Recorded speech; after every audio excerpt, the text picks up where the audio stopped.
کیا آپ جانتے ہیں کہ ایک منگول حکمران جو بدھ مت کے ماننے والے والد اور عیسائی ماں کے ہاں پیدا ہوا، لیکن کیا ہوا ایسا کہ اس نے اسلام قبول کرنے کو ترجیح دی اور تاریخ میں ایک متنازع حکمران کے طور پر کیوں جانا جاتا ہے؟ یہ وہ بادشاہ تھا جس نے نہ صرف اپنے علاقے کو وسعت دی تھی بلکہ ایک عظیم الشان شہر اور اسلامی فن تعمیر کا شاہکار بھی تخلیق کیا، لیکن آخر کس وجہ سے اس کا مذہب تبدیل ہوا اور کیا وہ واقعی زہر دے کر قتل کیا گیا تھا؟ آج ہم بات کریں گے اولجائتو خان کی، ایک ایسے حکمران کی جس کی زندگی سازشوں، جنگوں اور حیران کن فیصلوں سے بھری ہوئی تھی۔ اگر آپ تاریخ کے پوشیدہ رازوں کو جاننا چاہتے ہیں تو اس ویڈیو کو آخر تک ضرور دیکھیے گا۔ اولجائتو خان کی ابتدائی زندگی کا ذکر کیا جائے تو اولجائتو خان 1282 میں چوتھے الخانلی حکمران ارغن خان کے ہاں پیدا ہوا۔ ارغن خان بدھ مت مذہب کو ماننے والا تھا اور اس کی ماں ارق خاتون تھی جو کہ عیسائی مذہب سے تعلق رکھتی تھی۔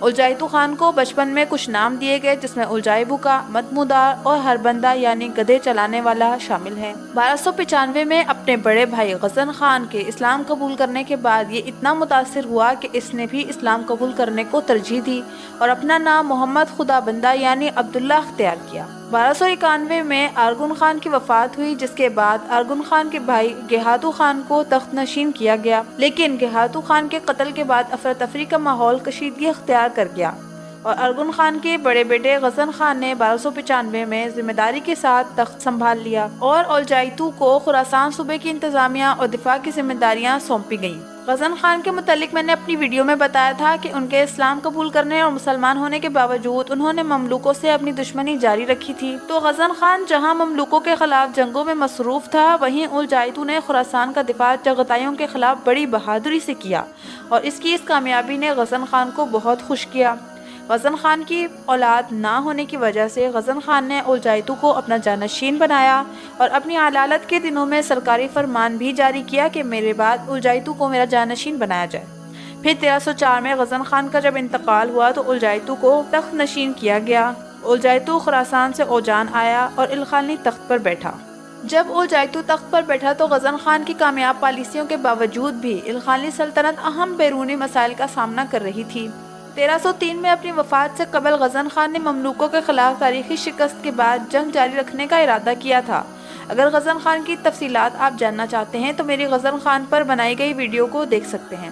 بہرحال اولجائتو نے اس کے برعکس امن کو ترجیح دی اور غزن کے دور میں تبریز میں قید مملوک سفیروں کو رہا کر کے انہیں مصر بھیج دیا، لیکن یہ صلح زیادہ دیر تک قائم نہ رہی۔ 1313 میں کچھ سالوں کے بعد ملک کے استحکام اور مملوک سلطنت سے بڑی تعداد میں مہاجرین کی آمد نے اولجائتو کو ان کے خلاف مہم چلانے پر مجبور کر دیا، لیکن سرحدی قلعے رحبہ پر قبضہ کرنے کے علاوہ کچھ خاص فائدہ حاصل نہ کر سکے۔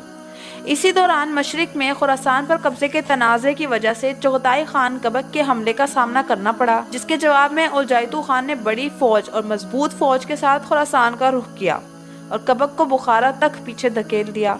اس کے بعد اپنے بیٹے ابو سعید کو خراسان کی حکومت سونپی اور امیر سیوج کو اس کا عطالیق مقرر کیا۔ اسی طرح شمال میں قفقاز پر قبضے کے تنازع کی وجہ سے اردوئے زری، جسے انگریزی میں گولڈن ہارٹ بھی کہتے ہیں، اس کے ساتھ مقابلہ اولجائتو خان کو محتاط ہونے پر مجبور کر دیتا تھا۔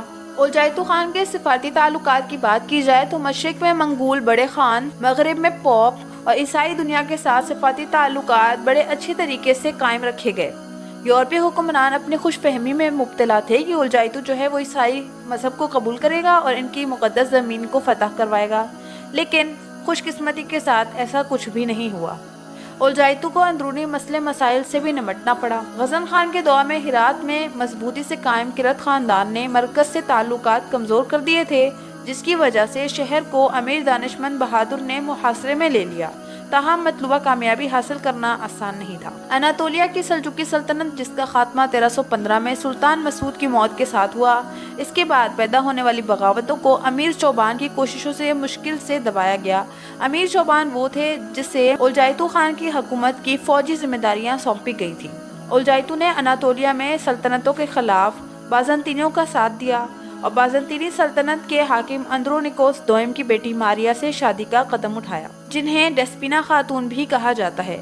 یہاں جنہوں نے میری غزن خان والی ویڈیو دیکھی ہوگی وہ کہیں گے کہ ڈیسپینا تو غزن خان کی والدہ کا نام تھا۔ ناظرین کرام، ڈیسپینا ان خواتین کے لیے استعمال کیا جاتا تھا جو عیسائی گھرانے سے تعلق رکھتی تھیں لیکن بعد میں منگول گھرانے میں بیاہی جاتی تھیں۔ تو اس سے مطلب یہ ظاہر ہوا کہ غزن خان کی والدہ بھی عیسائی تھیں جو کہ منگول گھرانے میں بیاہی گئیں، تو اسی وجہ سے انہیں یہ لقب دیا گیا۔ اسی طرح ماریا کو بھی دیا گیا جو کہ الجائتو خان کی بیوی بنی۔ بہرحال 1307 میں الجائتو نے گیلان پر بھی قبضہ کیا تھا۔ الجائتو خان کے دور کے داخلی معاملات بااثر وزراء رشید الدین فضل اللہ، سعد الدین ساوجی اور تاج الدین علی شاہ کے سپرد تھے اور فوجی معاملات امیر چوبان کی ذمہ داری میں تھے۔ اب آ جاتے ہیں الجائتو خان کی مذہبی تبدیلی پر۔ الجائتو خان ابتدائی طور پر سنی تھا لیکن 1309 میں شیعہ مذہب اختیار کیا۔ یہ ایک ڈرامائی موڑ تھا جو کہ الجائتو خان کی مذہبی زندگی میں آیا۔ افلاک کے مطابق اس نے اناطولیہ میں تینوں خلفائے راشدین کا نام خطبوں میں لینے پر پابندی عائد کر دی تھی، جس پر سلطان ولد نے اپنے بیٹے اولو عارف چلبی کو سلطانیہ بھیجا تاکہ وہ اسے شیعہ مذہب ترک کرنے پر راضی کر سکے، لیکن سلطان ولد کی یہ کوشش کامیاب نہ ہوئی کیونکہ الجائتو خان اس سے قبل ہی انتقال کر گیا۔ الجائتو خان نے کس طرح اپنی مذہبی تبدیلیوں کو حکومت کے معاملات میں استعمال کیا، اس کے متعلق رمضان اویکور کی تحقیق موجود ہے جو کہ ترکش اسٹڈیز کے پیج پر بھی شائع ہے، جس میں انہوں نے لکھا تھا کہ انہوں نے مارڈن میں موجود مارڈن میوزیم میں 2 سکوں کی تحقیق کی، جس میں ایک چاندی کا سکہ تھا اور ایک تانبے کا سکہ تھا۔ جب ان پر موجود تحریرات کو پڑھا گیا تو معلوم ہوا کہ یہ منگول کمانڈر الجائتو خان سے تعلق رکھتے ہیں۔ اس پر موجود تحریرات بالکل ان معلومات سے مشابہ تھیں جو الجائتو خان کے وقت کے متعلق تحریر کی گئیں۔ چاندی کے سکے پر جب تحقیق کی گئی تو پتہ چلا کہ 1304 میں الجائتو خان نے اپنے مسلمان ہونے کے بعد اسے شائع کیا تھا، جس پر 4 خلفائے راشدین کے نام بھی موجود تھے اور ان کو سلام بھی پیش کیا گیا تھا اور پھر اس کے مطابق اپنا موقف بھی پیش کیا گیا تھا۔ لیکن الجائتو خان کی اس سنی مذہبی زندگی کو کافی عرصہ نہ گزرا اور انہوں نے شیعہ مذہب کو چن لیا اور تانبے کا سکہ ان کا شیعہ مذہب تسلیم کرنے کے بعد نشر کیا گیا۔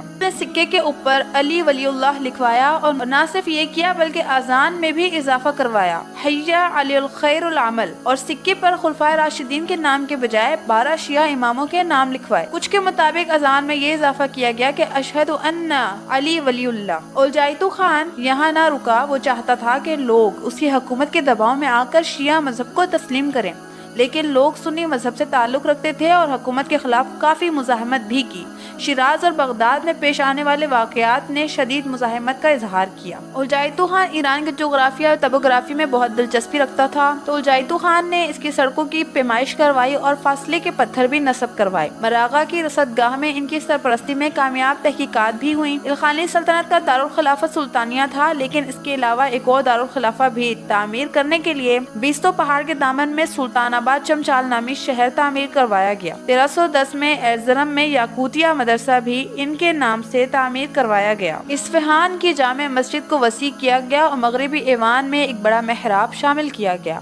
نطفس میں 1304 سے 1316 کے درمیان تعمیر کی گئی مسجد، مزار اور خانقاہ پر مشتمل شیخ عبدالصمد اصفہانی کمپلیکس الخانلی فن تعمیر کے نمونوں میں سے ایک ہے۔ الجائتو مختلف اسلامی فنونوں میں بھی دلچسپی رکھتا تھا اور ان کا سرپرست بھی تھا۔ مذہبی اور علمی مسائل میں دلچسپی رکھنے والا الجائتو، اس نے اپنے دور کے بڑے صوفیاء جیسے قبروی شیخ صدر الدین حموی، صفویہ سلسلے کے بانی صفی الدین اردبیلی اور قلندری شیخ بارک بابا کے ساتھ قریبی تعلقات رکھے۔ شیعہ عالم ابن المطہر حلی اور مکہ کے امیر حمیدہ کے ساتھ بھی اس کے قریبی تعلقات تھے۔ الخانی حکمران کا ماڈل غزن خان کے دور میں منتقلی کے مرحلے سے گزر کر الجائتو کے دور میں مشرقی حکمران کے روپ میں ڈھل گیا۔ الجائتو خان کے بیٹے تھے جن کے نام بستام، بایزید، تیفور، ابو سعید، سلیمان شاہ اور ابو الخیر تھے۔ یہ سب مشرقی جغرافیے کی مذہبی سیاسی شخصیات سے متاثر تھے۔ الجائتو خان کے بعد ابو سعید جو ہے تخت نشین ہوئے، لیکن ابو سعید کے دور میں الخانی سلطنت اپنے زوال کے قریب تر ہوتی چلی گئی۔ اس کے بعد اگر الجائتو خان کی وفات کا ذکر کیا جائے تو 36 سال کی عمر میں 1316 میں شدید بیماری کے بعد سلطانیہ میں انتقال ہوا اور اپنے بنائے ہوئے مزار میں ہی انہیں دفن کیا گیا۔ الجائتو نے سلطنت کا دارالخلافہ موجودہ ایران میں منتقل کیا تھا اور گنبد سلطانیہ کی تعمیر کا حکم دیا تھا، جس میں پھر اسے دفنایا گیا۔